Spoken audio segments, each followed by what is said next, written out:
Bonjour à tous. Donc, on est rendu au deuxième vidéo pour l'explication de l'exercice 7.1 qui était la planification d'un projet de réaménagement pour une cuisine, donc le remplacement de la céramique.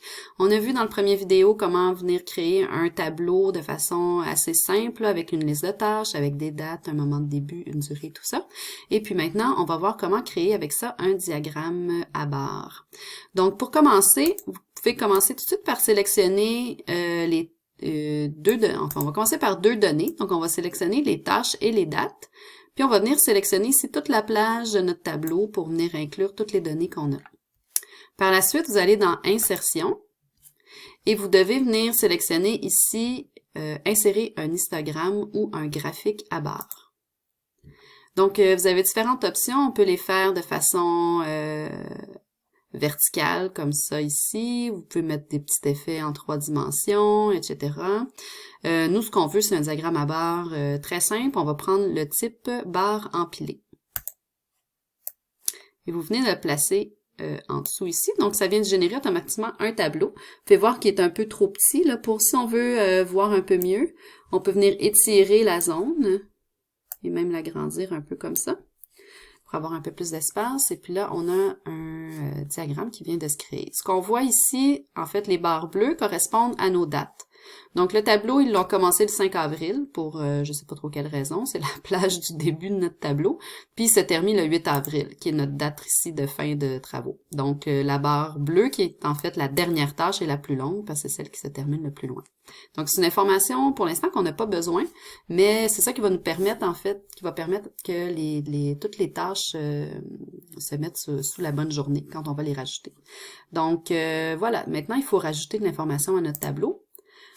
Pour faire ça, vous cliquez dans votre tableau, vous faites clic droit et vous devez aller dans « Sélectionner des données » parce que dans le fond, on va aller sélectionner d'autres données pour rajouter des données supplémentaires.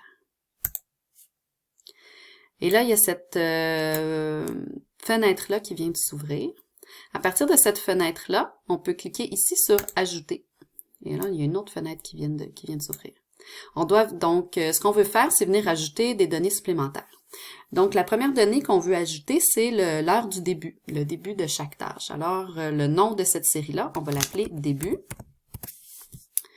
Et par la suite, on doit venir sélectionner donc les cases qui correspondent au moment de début pour chacune des tâches. On doit inscrire ça ici dans « Valeur de la série ». Alors, il faut effacer ce qui est inscrit là. On enlève le petit accolade, le 1 et l'autre accolade, parce que c'est de l'information qu'on n'a pas besoin. Si vous les gardez, vous allez voir, ça fonctionnera pas. Donc, après ça, vous venez cliquer directement dans toutes les cellules qui correspondent aux heures de début. Vous n'avez pas besoin de prendre le titre, comme on a fait tantôt. Vous prenez juste l'heure de début, parce que le titre, on l'a déjà écrit ici, on n'en a pas besoin. Donc, voilà, toutes les heures se sont ajoutées. On fait OK. Puis là, vous pouvez voir, il y a des nouvelles barres qui se sont rajoutées, qui sont de couleur orange, qui correspondent en fait à partir, par exemple, si on va enlever la céramique, on est le 6 avril, donc notre barre bleue s'arrête au 6 avril. Et ensuite, j'ai une autre barre qui commence à minuit le 6 avril et qui se termine à 8 heures le matin le 6 avril. Donc, la prochaine donnée qu'on va rajouter, c'est en fait notre durée de tâche. C'est ça qui va venir rajouter une barre de couleur qui correspond à la longueur de notre la longueur en temps en fait de la tâche qui est effectuée sur cette ligne-là. Excusez-moi. Donc, on va dans Ajouter encore une fois le nom de la série. On va l'appeler durée de réalisation. Et là, faites attention, dans le tableau, on a 2 fois la durée de la tâche. On l'a ici, mais on l'a plus loin aussi. Et la durée de réalisation totale, c'est celle qui, donc la colonne qu'on a créée tantôt, qui incluait aussi les moments de pause d'Antoine, qui faisait que ces tâches étaient un peu plus longues. Donc, assurez-vous de venir chercher ici cette colonne-là. Oups, excusez-moi, je ne l'ai pas faite à la bonne place. On va recommencer. Alors, c'est durée de réalisation. Et puis, dans valeur de la série qui est ici, vous venez effacer les accolades et le petit 1 et vous venez sélectionner les cellules. Donc voilà, on fait OK. Là, comme vous pouvez voir, il y a maintenant les cellules en gris qui se sont rajoutées, qui correspondent en fait à nos tâches. Là, si on veut avoir plus d'informations sur notre tableau, En fait, si on veut comprendre notre tableau de diagramme Gantt, comme vous pouvez remarquer maintenant, notre tableau il est à l'envers. Donc, les tâches, la première tâche en haut se retrouve à être en bas. Donc, de base, les tableaux, ils se génèrent toujours comme ça. Alors, pour le changer, vous devez venir cliquer encore, donc clic droit dans votre tableau. Vous pouvez cliquer n'importe où. Puis, vous allez aller dans « Mise en forme de la zone de traçage ». Et là, il y a soit une fenêtre qui apparaît, moi c'est un onglet ici qui est à droite là, avec la version que j'ai d'Excel. Et donc c'est tout plein d'options qui viennent de s'ouvrir là pour jouer dans notre tableau. Donc pour l'instant, si je clique ici dans céramique au plancher, etc., toute la liste de tâches, vous pouvez voir que j'ai un peu plus d'options ici qui viennent de s'ouvrir. Donc, j'ai le remplissage, donc c'est un effet pour colorier, si on veut changer les couleurs et tout ça. J'ai une option qui est d'effet, j'ai une option qui est taille et propriété, et j'ai une option qui s'appelle option d'axe. Donc, dépendamment où vous cliquez dans votre tableau, vous allez avoir différentes options ici selon la série là pour venir modifier, donc différentes options de modification. Donc, nous, ce qu'on veut, c'est que la liste de tâches se mette dans le bon ordre. Donc, vous cliquez sur votre liste de tâches ici à gauche et vous allez dans option d'axe, qui est ici. Vous pouvez ouvrir les petits triangles. Et là, vous devez venir cliquer sur abscisse en ordre inverse. Poup, et là, voilà, je me fais même du bruitage dans mes vidéos. Et là, donc, toutes les listes de tâches viennent de se mettre dans le bon ordre. Donc, on a la première tâche en haut et la dernière tâche en bas. Voilà. Donc là, si on regarde notre tableau, déjà, ça fonctionne mieux. On commence un peu mieux à comprendre c'est quoi notre séquence de tâches. Par contre, on a encore trop d'informations. Quelque chose qu'on voudrait voir, ce serait d'avoir les lignes ici, qui sont les petites lignes en gris. Ils sont pas à la bonne place. Là, ils arrivent en plein milieu de la journée, puis on sait pas trop à quoi ça correspond. On aimerait que la première ligne se trouve à être, par exemple, la journée en tant que telle, et puis qu'on puisse avoir aussi toutes les heures qui se rajoutent là, à l'intérieur de notre tableau. Donc, pour faire ça, une fois que vous cliquez dans votre tableau, encore une fois, on va aller dans les styles de tableau. Attendez, j'essaie de retrouver où est-ce qu'on retrouve. Je crois que c'est dans Insertion. Affichage, excusez-moi.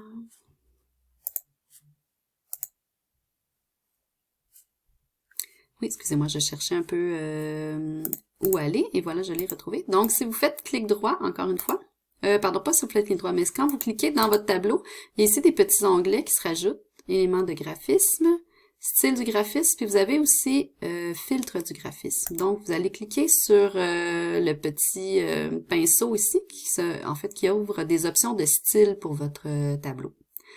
Donc, ça devrait être assez standard dans tous les Excel, mais vous devez venir sélectionner l'avant-dernier ici. Là, je sais pas si vous voyez la petite nuance, mais là, il y a des lignes intermédiaires qui viennent d'apparaître entre mes lignes principales, qui sont grises un peu plus foncées.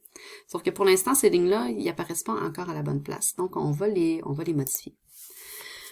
Donc, vous retournez, donc vous pouvez sortir des styles, vous allez recliquer encore sur votre tableau, faire un clic droit, puis on va retourner dans le format de la zone de graphique, qui s'ouvre ici. Puis, on va aller dans la liste du haut, ici, qui est la barre avec toutes les dates. Puis, vous allez dans le forme option d'axe. Donc, on va modifier un peu les options de cet axe-là. La première chose, avant de peut-être jouer avec les lignes, là, on se rend compte que notre tableau, il commence le 4 avril, ce qui est un petit peu trop loin. Donc, si vous vous rappelez dans la vidéo, si vous avez regardé évidemment la vidéo de Dr. Excel qu'on vous a envoyé la semaine dernière, donc ça expliquait que chaque donnée dans un tableau a un chiffre qui lui correspond, et puis donc ici, avec nos journées, si on veut que notre tableau soit plus petit et qu'il commence plutôt le 6 avril plutôt que le 4 avril, il faut lui venir rajouter des données. Donc, on va venir ici. Nous, on veut qu'il commence le 6 avril, donc on va rajouter 2 jours de plus. Donc, on va mettre un 7.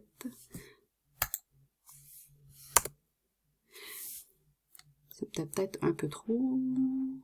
On va mettre un 6, juste pour avoir un petit peu plus de données. Donc, ça vient, vous avez vu en haut, ça enlève un peu des journées supplémentaires. Donc, on va regarder comme ça avec on va garder le 5 avril, donc juste pour voir bien le début de notre 6 avril. Ah non, puis finalement, c'est pas très bon. On va remettre un 7. Excusez-moi. Donc voilà, donc là, notre tableau commence vraiment le 6 avril.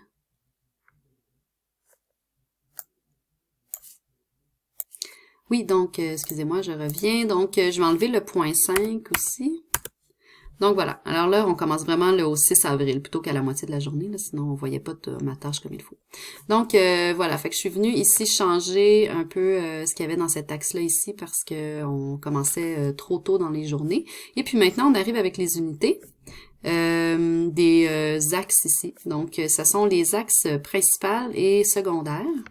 Nous, on veut mettre les axes principaux à 1. Donc, voilà. Et puis, on va changer aussi les axes secondaires parce que là, ils correspondent à rien. Puis nous, on voudrait que les axes secondaires correspondent plutôt aux heures dans chaque journée. Donc, ici, on a l'axe principal et l'autre axe ici qui correspond au 7 avril et au 8 avril. Puis on voudrait qu'entre les deux, il y ait 24 petites lignes, donc pour chaque heure de la journée. Alors, pour faire ça, vous allez devoir ouvrir votre calculatrice pour savoir comment diviser 24 lignes dans une... Donc, ici, c'est une unité, en fait. Du 8 avril au 9 avril, chaque ligne, il y a une unité entre elles. Donc, pour aller chercher 24 unités, on fait 1 divisé par 24. Et ça nous donne 0.041666. On va copier ça. On va venir le mettre dedans ici. Donc, voilà. Poup, et voilà. Donc, il y a maintenant 24 petites lignes qui viennent de se créer ici, qui correspondent à chaque heure de chaque journée. Voilà. OK. Et maintenant, on va continuer encore. Là, il y a encore quelque chose qui fonctionne pas bien dans notre tableau. Dans notre diagramme, c'est que ces barres-là, ici, correspondent pas à l'information qu'on a besoin. Nous, la seule chose qui nous intéresse, c'est cette série-là ici. Vous voyez, qui est la durée de réalisation totale. Donc, qui nous donne un peu le début et la fin. Oups, excusez, j'ai un pop-up. Donc, pour faire ça, on enlève... il faut venir changer la couleur à l'intérieur de chaque barre. Alors, si vous cliquez sur les barres, en fait, on va cliquer sur la série, vous faites clic droit. Là, vous avez des options de remplissage de contours et tout ça, donc vous pouvez venir changer la couleur. Alors, on va venir mettre la couleur ici à blanc.